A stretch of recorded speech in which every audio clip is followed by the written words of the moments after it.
Hello, third grade. This is the slides for lesson 21, and it says that the target is I can construct rectangles with a given perimeter using unit squares and determine their area. So that means they will give you a perimeter.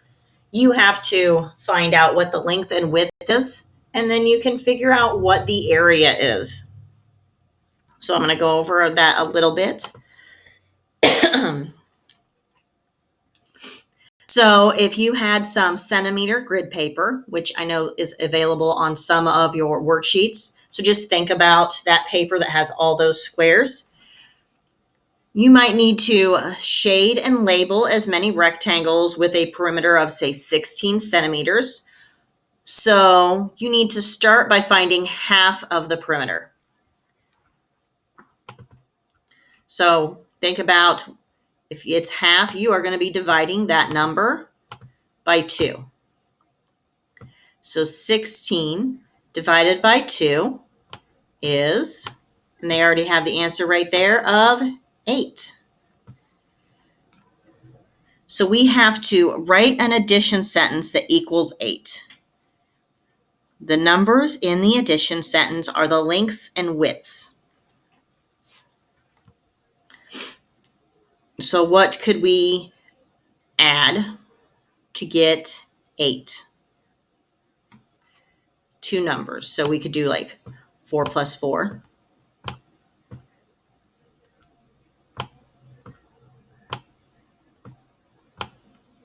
We could do 6 plus 2. That would be 8.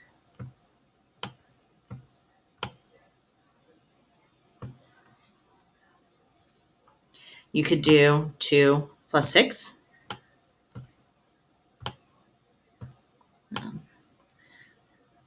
It's trying to make it a multiply. 2 plus 6. You could also do 7 plus 1, because that would equal 8.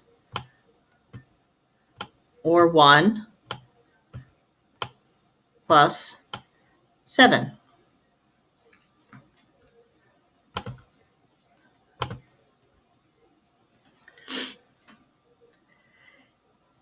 And it says, how many different rectangles could you come up with? Well, we had several addition sentences we had on the other page. And you can see some of those numbers here. We did not have 3 plus 5. But if you did this, that means that one side would be the first number and the other side would be the other number. So in this one, it says that the 1 is the width and 7 is the length.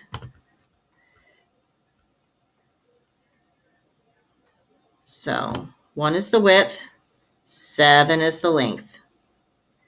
So it would look something like that. So they had 2 plus 6 equals 8. The width is 2, so it's a little bit longer.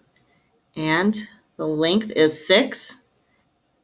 See, that's a little bit shorter than that.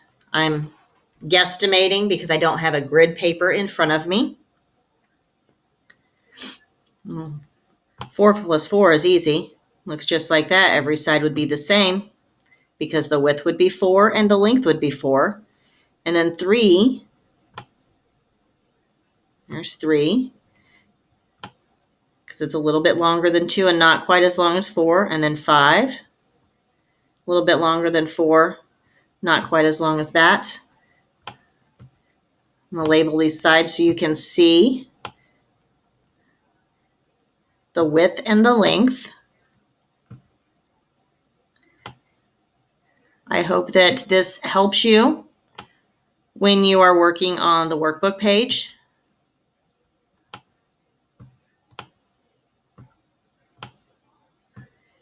And if you get stuck on one on the workbook page, then just come back and watch this video again.